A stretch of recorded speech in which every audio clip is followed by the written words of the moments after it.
I'll hand over to you just to give us a bit of your initial thoughts on the project and the report, and then we'll have a bit of a conversation. Yeah, thank you so much, Natasha.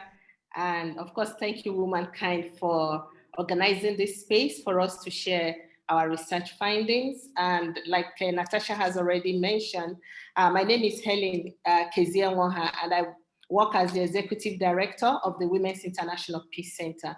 The Women's International Peace Center used to be called ICES, Women's International Cross-Cultural Exchange. It was established in 1974, so we are quite an old feminist organization.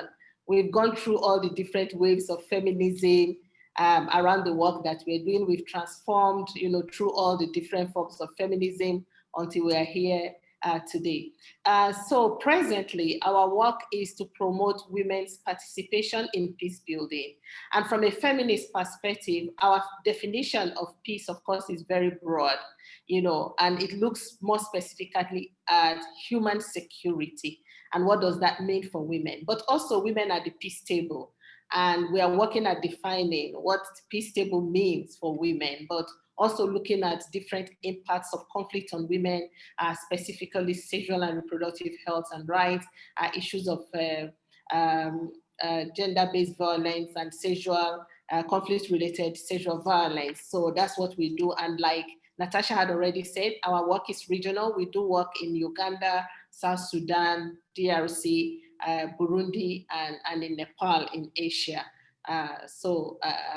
Our strategies, we do a lot of research, so it's not surprising that we engage in this. We believe that we need to, as feminist organization, to profile the voices of women in everything that we do, that the voices of women is very important. COVID-19 is one of the crisis issues we talk about. So researching on it then becomes very important for the Peace Center, but I'll talk more about it once I finish this introduction. So talking about our relationship with Womankind, we've been partners with Womankind for over 10 years. And interestingly, I've been with the Peace Center for about 10 years.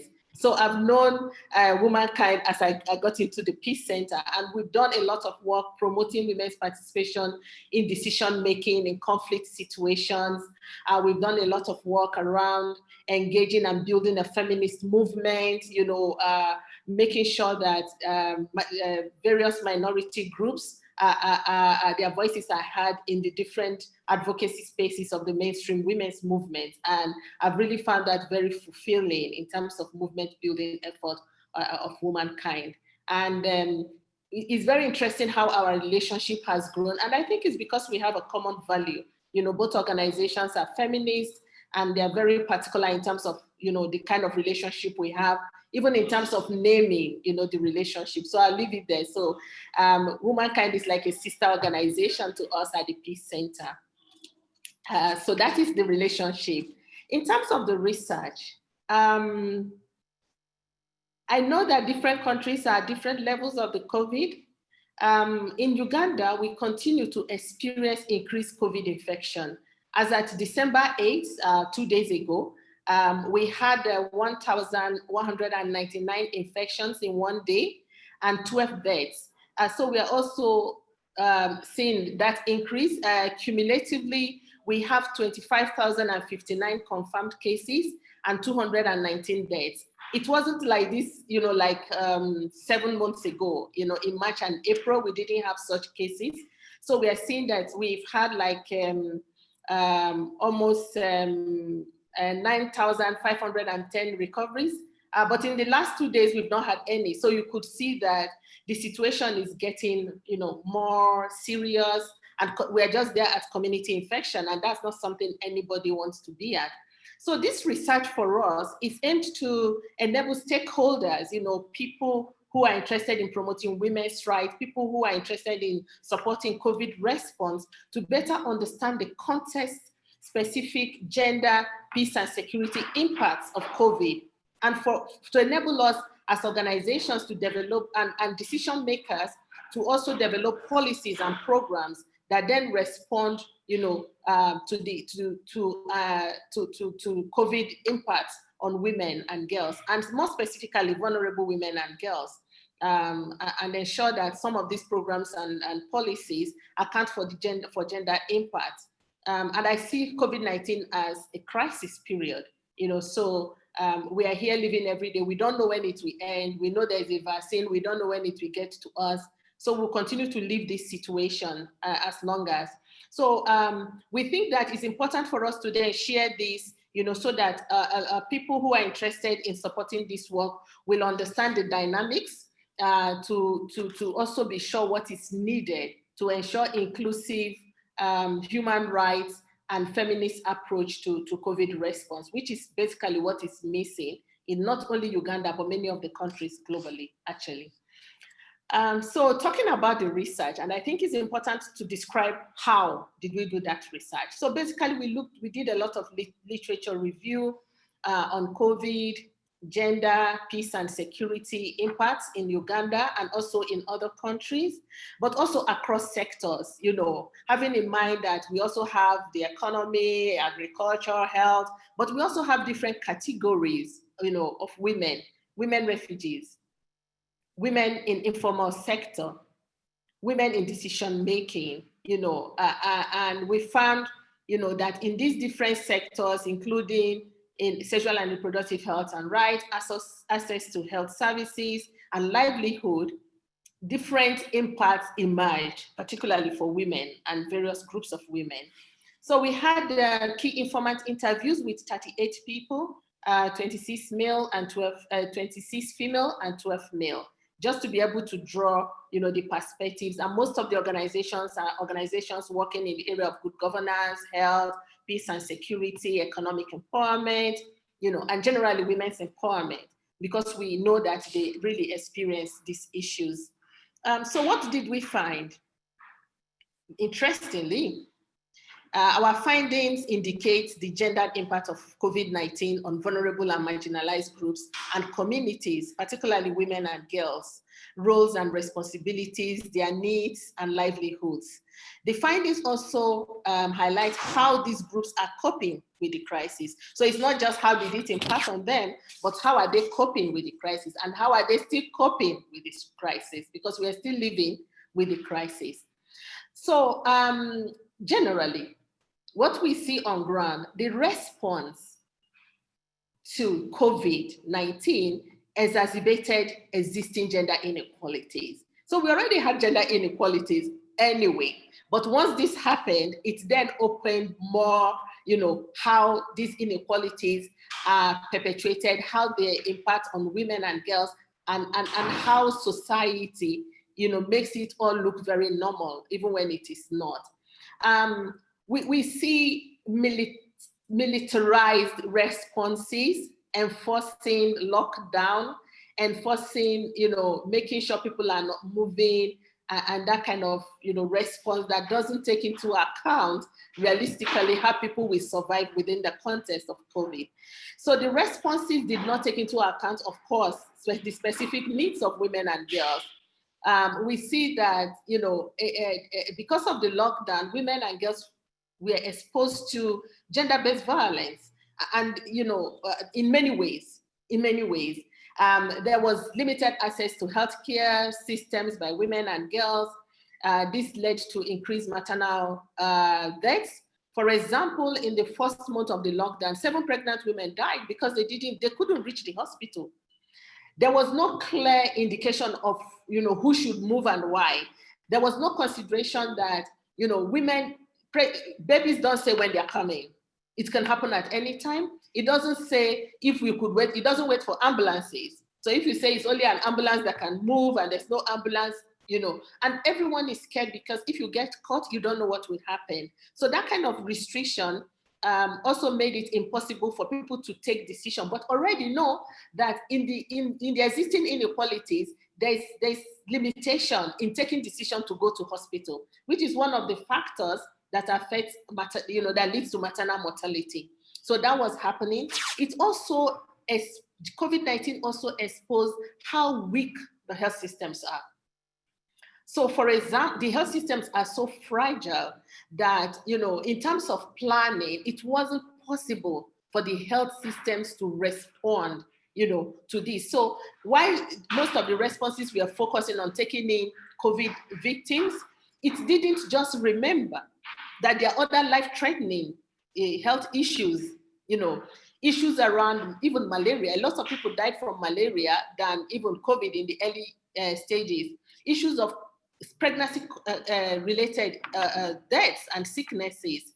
And then again, we found that the reproductive health services were not there. People couldn't access family planning. People with HIV/AIDS could not access their drugs.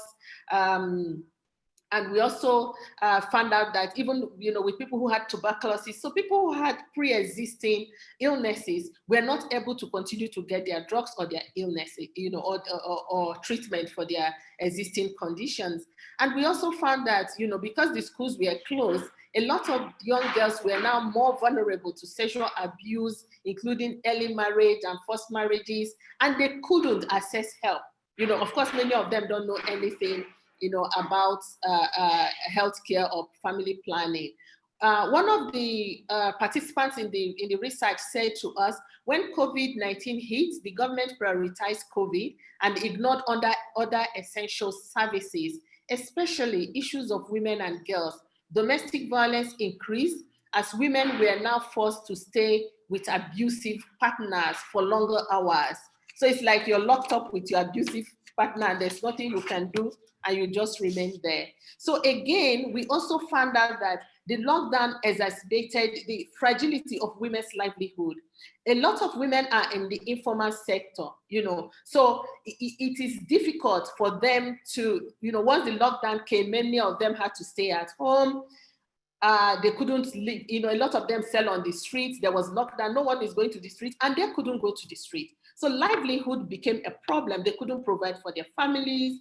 And then when the response started, many of the response, like giving out food items, focused on the urban poor. But we know that the poorest of the poor are all outside the cities. They are up country. For example, in Uganda, the poorest region is the Karamoja, on Bukede, but we had responses around the central, which then didn't help in any way to elevate women's livelihood and poverty. So let me just share a few of the recommendations, that came out. We are asking that the government, development partners, and humanitarian organizations must acknowledge the gendered implications of COVID-19 and put in place gender-responsive COVID prevention and response plans, as well as design long-term resistance and recovery programming based on the collection and analysis of sex, gender, and diversity disaggregated data. Why am I saying this? When we talk about vulnerability, many times people thinking about women generally, but we're talking about very poor women, very young women, women, sex workers. We're talking about LGBTIQs. I mean, those groups who are usually not, not seen or usually ignored. And in terms of healthcare, we are also asking that they should support efforts to minimize delays in assessing and receiving care, including sensitization campaigns, advising women and girls on available services and assistance and how to assess them, so that they're able, to avoid, many of these impacts. The other is around livelihood. Economic models should be transformed to become people and environmental centered. Gender responsive capital and economic recovery packages must be made available to the poorest and most vulnerable, with special attention to the women in informal sectors who have lost their jobs or been forced to suspend their businesses and income generating activities in order to help them survive. So the other responses are around safe and effective, efficient reproductive and maternal health. I cannot say I can't say too much about that, because we keep counting, a lot of women are dying because they are giving birth to children, and that shouldn't really happen. Women should never die, while giving birth. The state has the responsibility to protect women, from any kind of death or illness related to their reproductive functions. Natasha, can I stop there? I'm on mute. Thank you very much, Helen. That was really helpful. Really insightful findings from the research. And I think you've really drawn out some of the key aspects of kind of both how COVID-19 has been impacting women in Uganda, but also how the response on the issues with the response from the Ugandan government have worsened that impact in terms of how it's disproportionately affected women and girls. And I know that some of the issues that you've just covered there were kind of just a snapshot really of what's included in the report. I'm keen to delve a bit more into some of the issues that you've raised, but I think perhaps before we do that, it'd be really interesting if you just said a bit more about the importance of this kind of research, particularly that kind of draws out recommendations for government as duty bearers for Women's International Peace Centre. From Womankind's side, this type of research is something that we support in a lot of our programmes, so that we can bring women's voices to the fore and their experiences related to different issues. So it'd be interesting just to hear a bit more from Women's International Peace Centre side about kind of like the importance of that research and kind of how particularly this piece of research is going to be used going forward in terms of making that those recommendations. Yeah. Thank you very much, Natasha. We always, there've been attempts, to make women's voices more prominent in researches, but I don't think it's enough. So as a feminist organization, as an organization that believes in profiling the voices of women, particularly the impact of crisis on women, we think this gives us an opportunity to achieve our objective of documenting and profiling the impact of crisis on women, but not only that, but also showing the resilience of women, because yes, we said many of these issues impacted on women, but women survived. They did things, in order to survive. Women's organizations responded. Women found ways to deal with these situations. And I think, it brings out women's agency in situations of conflict and crisis. And that's what we wanted to do. But most importantly is to showcase, this is the problem. So don't address problems from a lack of knowledge perspective. You need to address a problem from a knowledge perspective, that you need to know what communities want before you go to help them. And one of the things we did was to ask, what would you want government to do? What are the things that should be done now? So having the recommendations is also to say, yeah, this was the problem. This is what people have been doing, but this is what they want you to do to be able to address, which I think is important because communities need to be able to articulate what they want and how they want it. And for us, that is very important. So we take these voices and be able to, to engage, so publishing it is to take this information to where we cannot reach, actually, but where the women cannot reach themselves. So we are very sure that Womankind and other stakeholders are able to take this information and share it for anyone who has interest, in supporting women around COVID. Yeah. Thanks, Helen. Yeah, I think that's a really important point. And also to say that this piece of research that was conducted in Uganda, the project that it's part of in partnership with GAPS is actually involves similar pieces of research across 10 different countries, of which Uganda is one. And the findings of this research are being incorporated into a multi-country piece of research that is bringing out the synergies across the experiences and impacts of COVID-19 and the recommendations from those 10 different countries. And I think that's a really great way to be amplifying further, like you say, kind of beyond where the women can reach, beyond where even we can reach when we come together as a women's movement, to bring those different experiences and recommendations globally. I think they can have an even greater impact. And it also just shows really how a lot of the experiences of women and girls in Uganda in terms of both the impacts, but as you say, like their agency in responding are, they're felt in similar ways in different countries by women across the world. So I think that's a really interesting kind of point to raise. Just to go into a bit some of the points raised in the report and that you just mentioned in your presentation. I think particularly the first kind of aspect of the report and the recommendation around the way that the COVID-19 measures provided by government have not taken into account women and girls' needs. And I think that piece that you were just mentioning around they need to know what the issues are before they can respond to them. I'd be really interested to know a bit more about how both COVID-19 and those measures in terms of the government response have impacted women and girls, but particularly you talked about women from different marginalised communities, so women of different identities. And I know that that's something that relates to the recommendation in the report there about ensuring that your governments and service providers and other stakeholders are collecting that information. I think it'd be really interesting just to know a bit more about the kinds of specific impacts that have been felt by different marginalised groups of women in Uganda. Yeah, okay, so I had already talked about women, pregnant women, but also about girls, who now have the data for the number of girls that have gotten pregnant as a result of COVID is alarming. But the implication of that is that many of these girls are not going to be able to go back to school because of the stigma attached to pregnancy, and of course, once you get pregnant, there are many other dimensions, some families will marry you out, some others will hide you, they don't want others to see you because it's like a shame to the family. But another one is the refugee population. We also have the refugees living here. That's another vulnerable population. Many of them, of course, their food was cut off, so they don't have enough food by the World Food Program cut down their, the quantity of food they give them.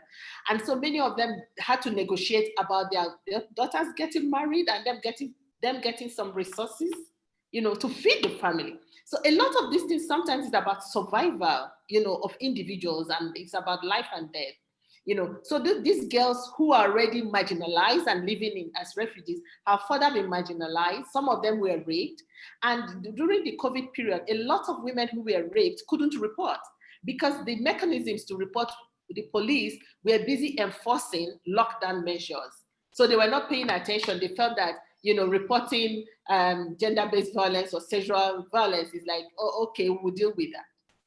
So people couldn't get, and the question we keep asking ourselves is, with the number of women who have been violated, when are they going to get justice? So we've moved away from of course, there's still a bit of, there's movement, infection is on the increase, there's still curfew and so on, but now we're in elections. So there's also paying attention to campaigns, making sure everyone is safe. So the security is also overwhelmed with jumping from one crisis to another and not being able to give that kind of protection that women are looking for. The other women who work in the informal sector, for example, we found out that when they started the food distribution, they didn't think about populations like sex workers who had stopped working, that they needed some food, because there was no business. But it's the same for, all the women in informal sector business who couldn't do anything, that there was need to pay attention, specifically to those groups, because a lot of people depend on these women for survival on daily basis. Then what happens to them? So different layers of vulnerabilities emerge as a result of the lockdown measures, and for this vulnerable population. So that is it. So you think about what it will mean in the next 10 years for the number of girls who will drop out of school and for women in decision making. So you're moving like 2 steps forward and then you go five steps backward, because by then a lot of them are out of school. You still have some in school, but it will still affect the gains we have made in terms of making sure that girls are in school. So that's what it means practically. So when it comes to the other was that, so when the structures were established for the response, women were not part of it, because a lot of men are the ones in decision making. So women, and there was nothing to emerge, say, okay, you cannot, and that is what happens in many crisis situations, that nobody ever thinks, how is this impacting on women? How is this impacting on girls? How is this impacting on, vulnerable populations? How do we bring their voices into decision making? It wasn't happening. So the impact is responses that are not responsive to the needs of women and girls. The impact is death the impact is lack of, lack of education, early marriage, pregnancy-related deaths, and other deaths that could have been avoided. Thanks, Helen. I think, you raised some really important points there, and obviously some really significant impacts in terms of young women and girls, and the risks that they've been exposed to and the stigma that they're going to be exposed to going forward in terms of those early pregnancies. I think also some of the issues that you've just raised are things that we've really seen both as Womankind in terms of the different partners that we're working with in different countries, but also just as people experiencing the pandemic and how we've seen those issues play out across the world.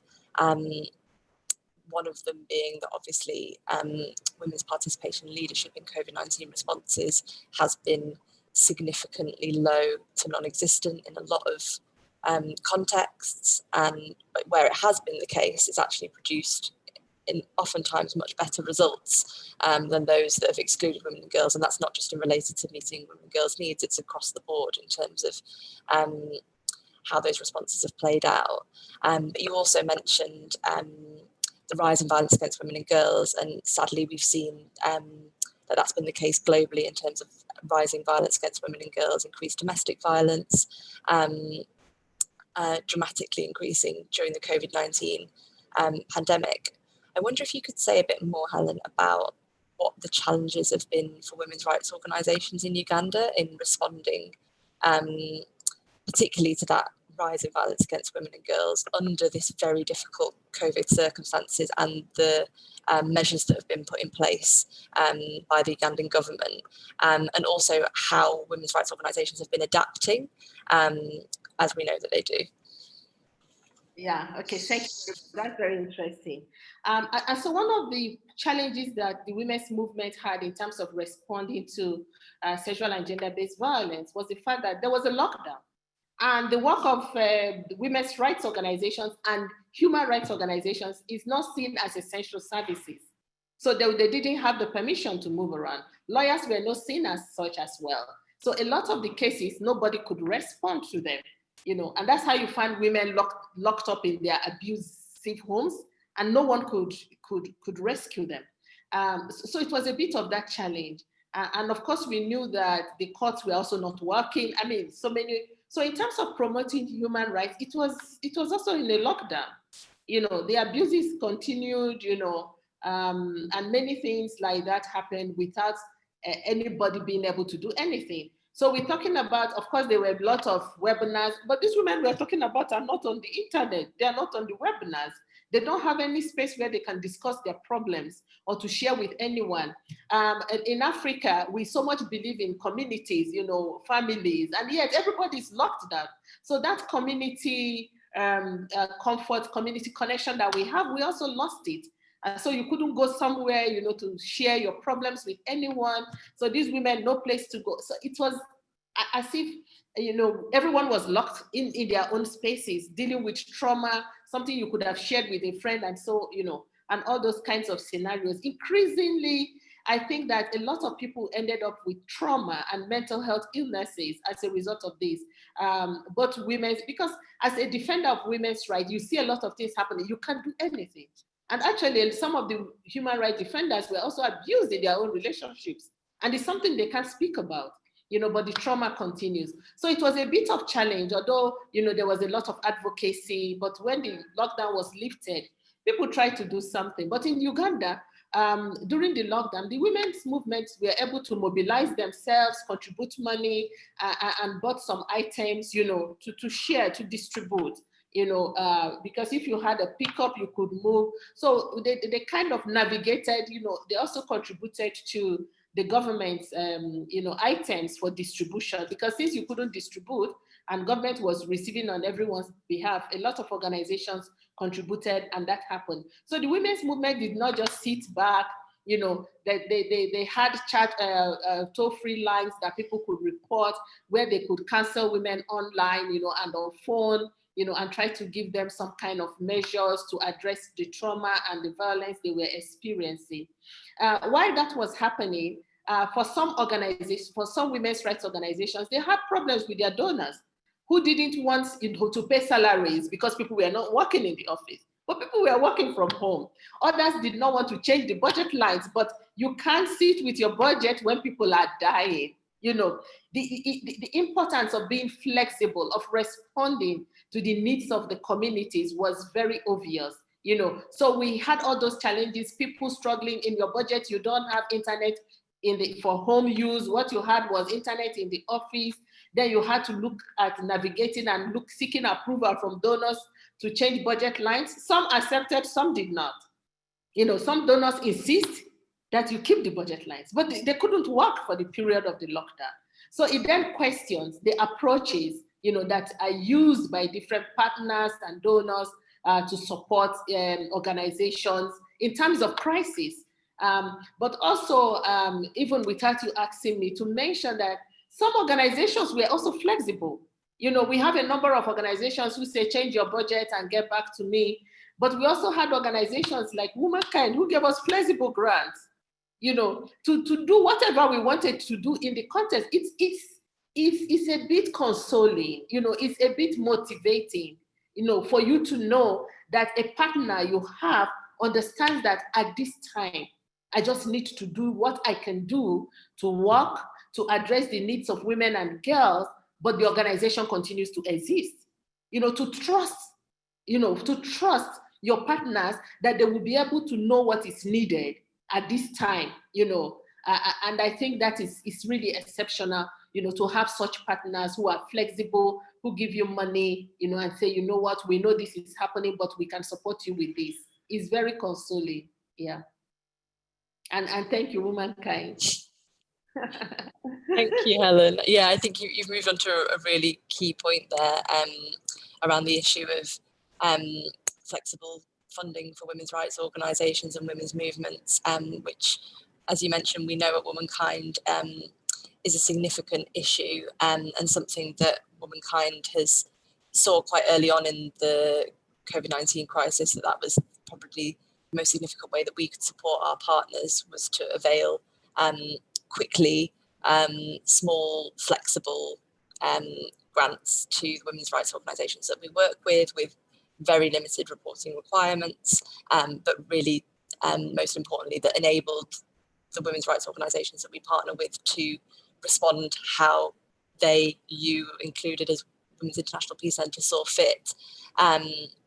And that's been one of the key ways that we've been trying to support the women's rights organisations and movements that we work with to adapt and respond to that crisis. But we know from speaking to you and from indeed attending other events this week run by the Women's International Peace Centre that not all donors have been so flexible, and it's been a real challenge for women's rights organisations who we know are at the forefront of pushing forward the women's rights agenda during, you know, peacetime, but during crisis as well in terms of the COVID-19 response. And it really highlights the need for a shift in funding models, which is one of the recommendations in the report, towards providing that core flexible funding for women's rights organisations and movements so that they have that flexibility and they're not solely constrained by donor requirements that don't enable that flexibility, and particularly when crisis kind of strikes. I'm conscious of the time, and also I've just seen that we've got a question from one of the participants who needs to leave. I hope that they're still with us, but we're actually also due to move on to the Q&A section now. I haven't had a chance to ask all my questions of Helen anyway, so if we run out of other questions during the Q&A, I can always come back to mine.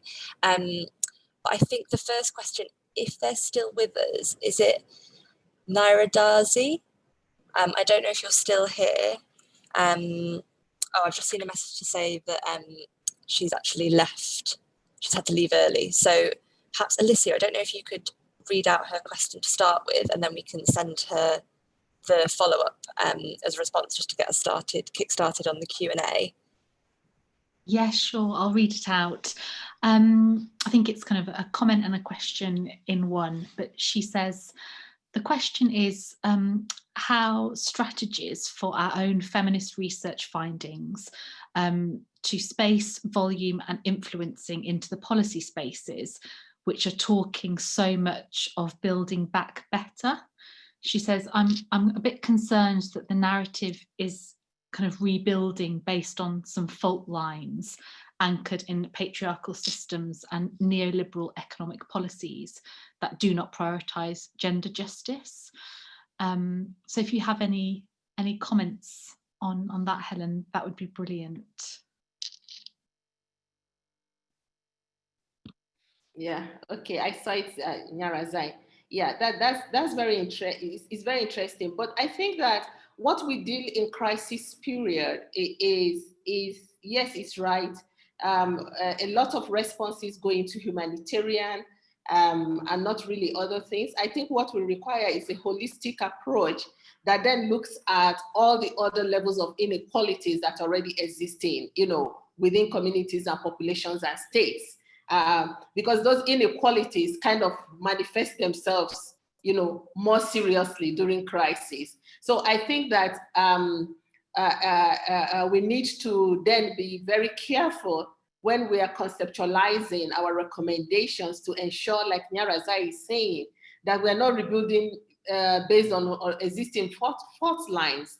And like she said, when we think about women in informal sector, women's unpaid care work, and then we are requesting for livelihood support for women, that then increases their labor that is not paid for. That also becomes, it becomes a double-edged sword for women. So we try to push women into a system that does not work or that makes it difficult for them to survive. So I really understand what Nyaraza is saying, that we can't just be talking about improved livelihood for women without challenging existing, neoliberal economic approaches that, is being adopted in our countries. And how do we empower women economically within those structures without changing the way the policies are run, changing the way women's work is being valued and paid for, that we can't talk about livelihood without talking about care work for women with policies and taxes and equal pay for equal work, and all those aspects, So yes, I do agree with that we shouldn't lose sight of that, because if we don't, then we are just static. We move a bit forward, and then the system is resistant on what we want, and then we keep pushing back and forth. Yeah, so I agree with Nyarazai. Thanks, Helen. I think, yeah, that's hit on a really important point, isn't it? It highlights so many of the issues that are currently facing in terms of, what the inequalities were to begin with and how they've been further exposed as part of COVID. And I do think it's that kind of challenge and opportunity piece. And we do have an opportunity globally, as well as in particular contexts, to really create some change in terms of how we respond and build back after this crisis.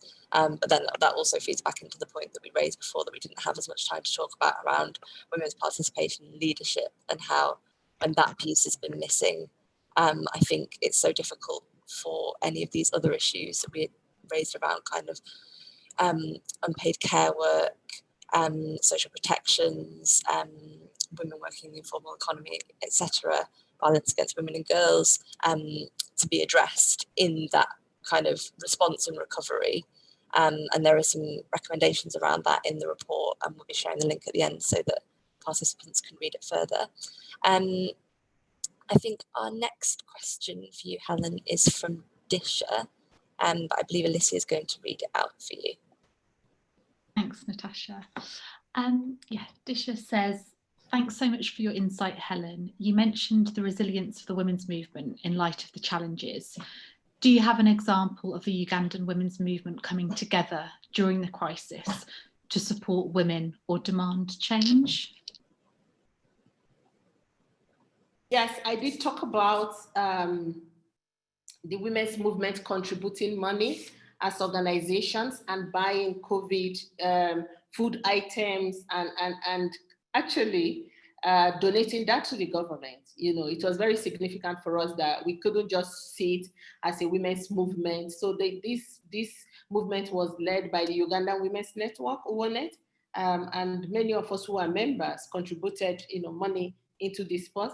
But I also know that a number of women's organizations also bought items and sent in. The Women Human Rights Defenders Network also was able to, give support, on phone to women who were being abused, and try to look for ways, to get them out of the crisis they were dealing with. So there were those examples of work that was being done on, silently, in those difficult conditions through phone, contributing, using mobile money, at any means that you can get some money, across, to get items, because some of the markets were open, you could deliver goods. And so working with those service providers, we're able to do that. But I think the most significant was contributing to the national basket, of items that were being distributed to the vulnerable groups. I also know that a lot of donors, of course, Urgent Action Fund also provided some funds to group of sex workers to buy food items and distribute. So significantly, there were different kinds of interventions that were also done by, different the women's movement to respond to COVID. Thanks, Helen.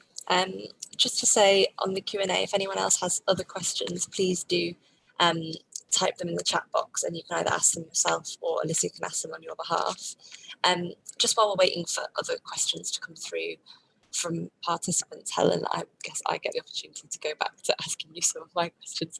I just want to actually pick up on one of the things that you just said about, kind of how women's rights organisations have been responding in the crisis. And I think it's really interesting that you mentioned women's rights organisations and movements coming together and providing resources back to the government.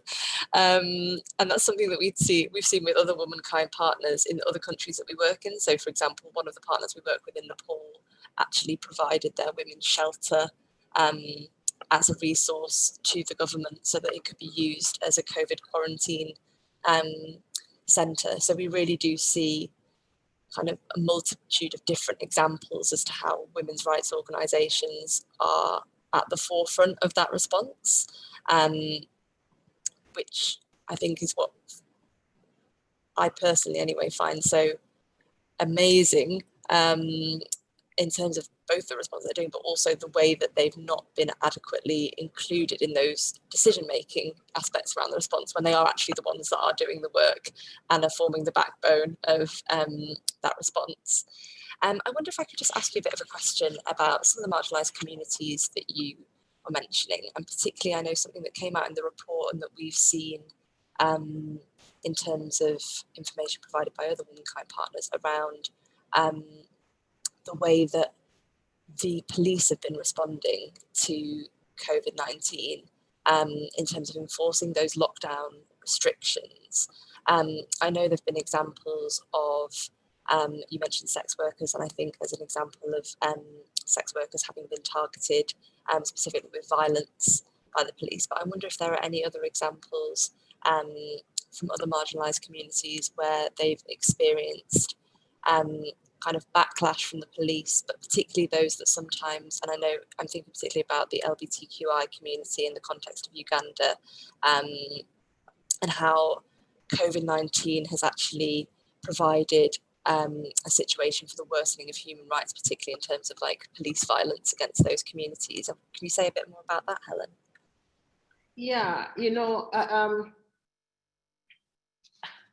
of course, because of the threats to the lives of these minority groups, and the fact that in situations like that, where there's a lockdown, there's a possibility of taking advantage of the situation to clamp down further on marginalized groups, and there were a lot of arrests that were really not necessary, or that the accusations were not very straightforward. But you will know that it's targeted because it's that particular population. And then there was really nothing. So there were a lot of arrests, okay, because you're moving around, but no one is asking, why are you moving around? I mean, if you're moving around to get food, for example, if you're going to the hospital to get treatment, if you're living with HIV and AIDS, and don't forget some of these populations are also living with HIV AIDS, so they can't get their drugs. What happens, when they don't get drugs?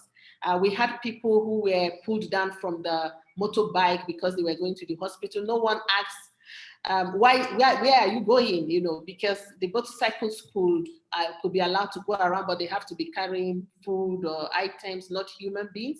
But if you don't have vehicle to go to the hospital, you opt for motorbike, and then you're pulled down from the motorbike. A lot of people got injured, of course, even pregnant women who were carried by motorbikes.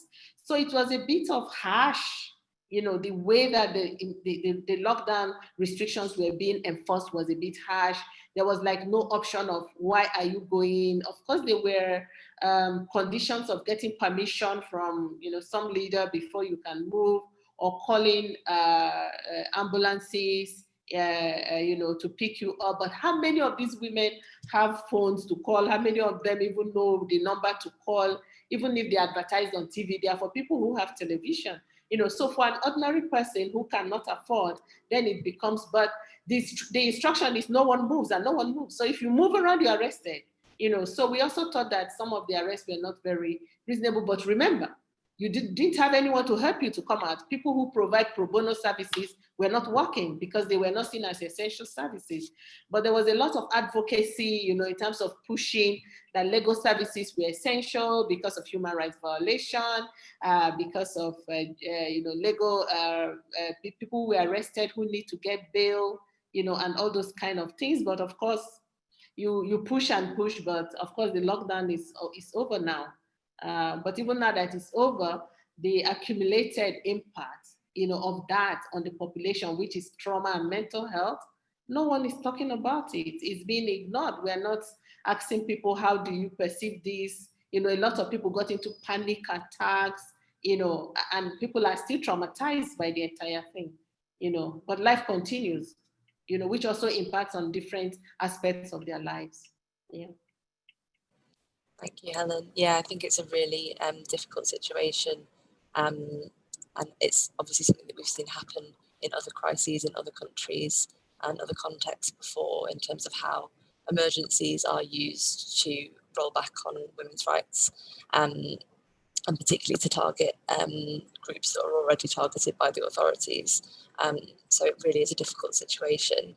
I think something you also mentioned there that came out in the report was around access to technology, and really how that kind of is further marginalising women from different communities who don't have that access to information.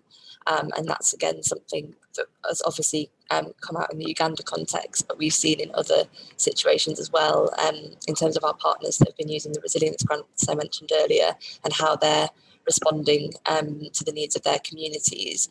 Particularly, a lot of that has been around how they've been making information accessible, whether that's different languages, whether that's looking at how women with disabilities access information, etc. So I think that also highlights a really kind of key issue that comes out in the report.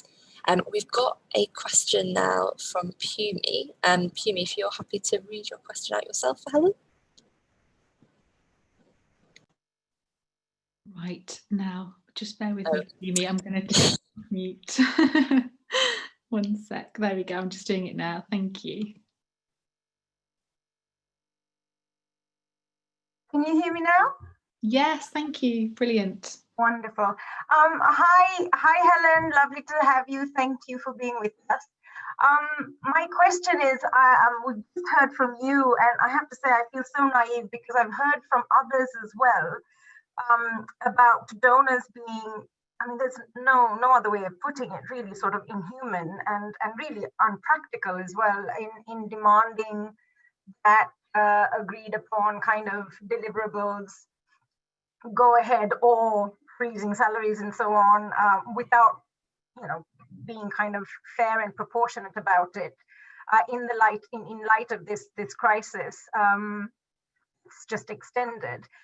I have to say, fortunately, I feel like Womankind hasn't had that experience. The donors we've been working with have been, you know, open and flexible, and our partners have been incredibly resilient, managing to kind of adapt to COVID as well as deliver some of the original project deliverables.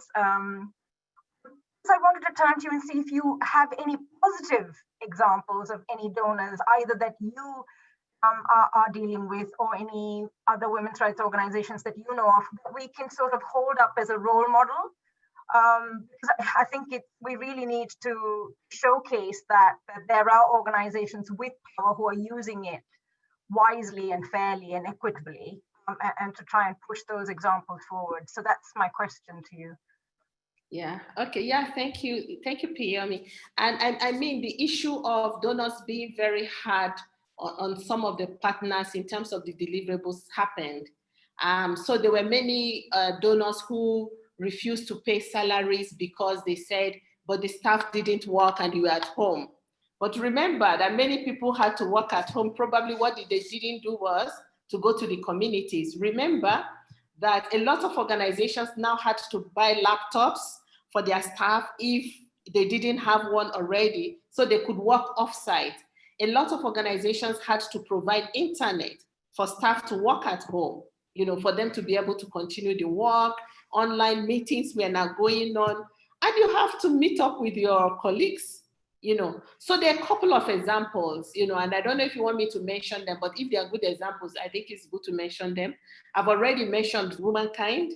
That gave a number of organizations, not only us, flexible grants, and flexible as in whatever you think is relevant for you at this point. If it is to respond to COVID, if it is for you to put in place within your organizations what is needed now for you to be able to work from home, whatever it is. I think that is, it's a good example of how you can support during crisis period. Another organization that helped is the African Women's Development Fund, because we had a project with them and they asked us to change our budget. He said, Helen, change your budget and fit in what you think is relevant for you now. You see, so the number, but my experience is that many of these organizations are feminist organizations. So I think there's a value that feminist partners have that makes them to also understand that work needs to be flexible, in a crisis situation, and that organizations need to respond to what is needed. Some of those other people who insisted that you need to still deliver. If you cannot, you hold on the money until everything comes down. It also depends on the countries these monies are coming from. A lot of people are very rigid, and probably the principles of support to organizations do that. So it also depends on that. But I see that a lot of organizations, Womankind, Urgent Action Fund, African Women's Development Fund, are all women's partners who don't want us to call them donors, but they are donors, and who are also feminists, bring in that feminist perspective to funding in crisis situation. So I think that is interesting, and I think it's something that could be documented and others will learn from it. And I think what most people fear is accountability from the women's movement. But women's movements are accountable. You need to just support the building of institutions and putting in place all the policies and structures that allows for accountability, for reporting, and showing impact that then helps them. But remember, a lot of women who are working on the ground do not have the capacity to do that.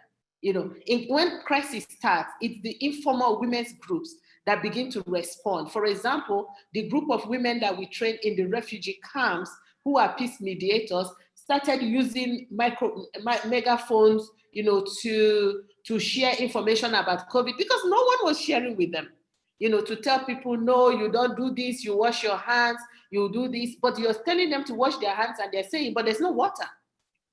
So you need to buy them soap, you need to buy water, you need to buy them food, you need to buy them pad, sanitary towel, for them to be able to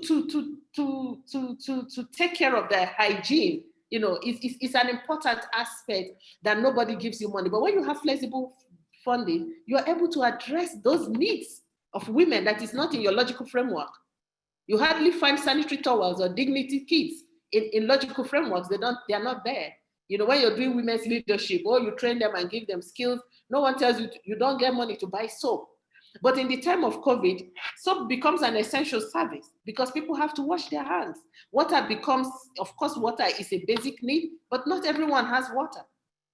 So those are the, that is Sometimes it has to do with life and death. It has to do with human dignity, for you to be able to provide, flexible grants that addresses the human rights, the basic needs, and the dignity of women and girls. Kiyomi, I hope I answered it. Loud and clear.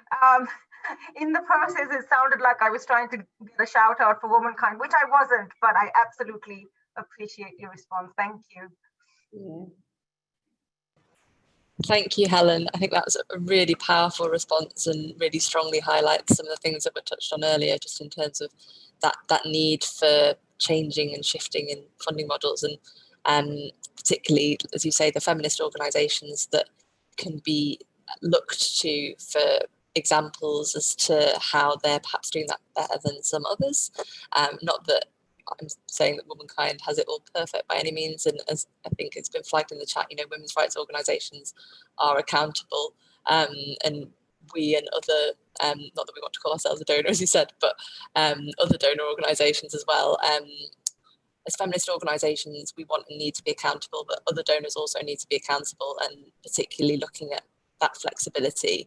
And it's not just about the COVID-19 crisis, it's also about beyond that, giving the resources to women's rights organisations that they need, because they're the ones working on the front line and responding to the changing and shifting needs of the women and communities that they work with.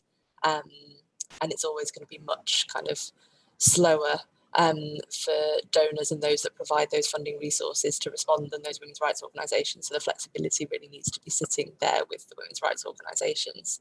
I think you've kind of exemplified why that's the case so very well there. It doesn't look like we have any other Q&A questions, so we'd allowed ourselves a bit of extra time for Q&A questions, but I think that's everyone's had a chance to ask their questions, and I know a couple of people have had to leave a little bit early. So I think we'll probably start drawing things to a close there. Helen, I want to give you an opportunity before I do, just in case there's anything else that you haven't had a chance to say. Any points that you really wanted to get across before we draw things to a close?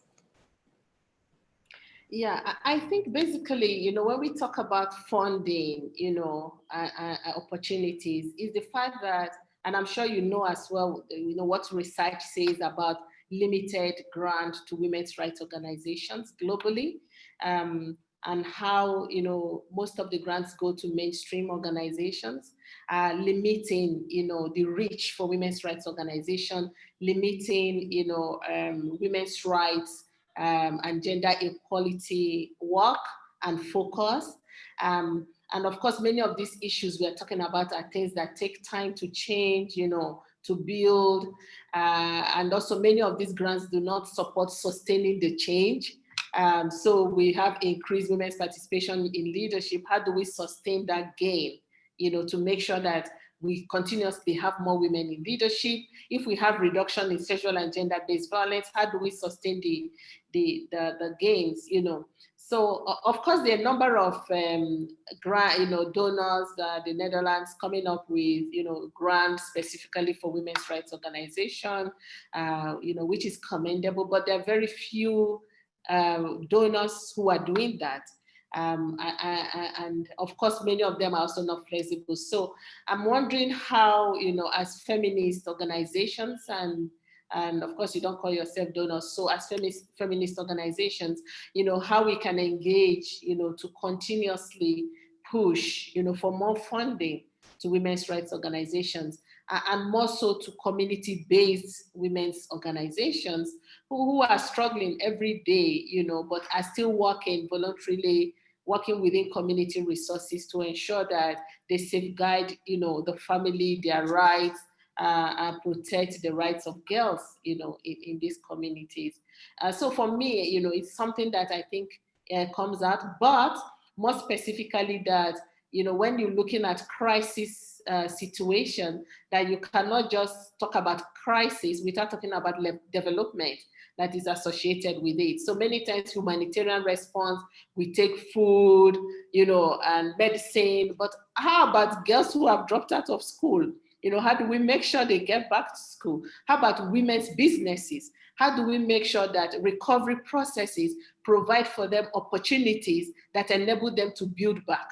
and challenging those structures, like Nyarazai has said, that we cannot be rebuilding based on fault lines, that, we need to do it more holistically, looking at the economy, the social issues, the political environment, and addressing those inequalities that exist in these different structures, for us to be able to, rebuild better.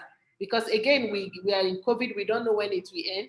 And some people are already doing recovery, and rebuilding. But how do we rebuild to ensure that the impact of COVID on these vulnerable populations do not further create inequalities that make it impossible for them to benefit from the recovery process? I think that for me would be my closing. Thank you, Helen. I think you've really summarised the kind of key issues there, and particularly in terms of that recovery piece. What next? We know COVID isn't over. We know that cases are continuing to rise in Uganda, and they're continuing to rise here, unfortunately, in the UK, as well as in many other places in the world. And I think even with a vaccine coming into play, sooner rather than later in certain countries, I think there's also going to be issues around inequalities to be addressed there in terms of access to healthcare, but I won't open up that one right now. But just to say, I think this is going to be something that's really framing the context within which we're all working as feminist organisations for the foreseeable. So how do we take the opportunity in that recovery, and while things are still happening, to address those inequalities and those issues that you raised? I think it's really important. Thank you very much, Helen. That was really wonderful to be in conversation with you. We really appreciate your time and coming here today to share both the findings of the research, but also your wider expertise in the work of Women's International Peace Centre in the current context. We've really appreciated having you. And thanks to all of our participants for joining us to hear from Helen today. The event has been recorded and will be available. And also to say that the report is now available on Womankind's website on our resources page. If you want any further information about the work that Womankind does, you can visit our website. I believe Alicia is going to put something on the screen with some of our web and contact addresses. You can also donate to Womankind worldwide via our website. And if you want to find out more about Women's International Peace Centre's fantastic work, here we go. You can visit their website, and also they're very active on social media and on Twitter. So consider giving them a follow on social media, as well as Womankind if you aren't already. So thank you very much to everyone for joining us today. We're so close to Christmas that I feel like I want to wish everyone a happy break. However soon it might come for you at the end of what's been a very challenging year. So thank you very much for your time, everyone, and take care. Thank you, Natasha. Thank you, Alicia. And thank you, everyone. Thanks, Helen. Bye.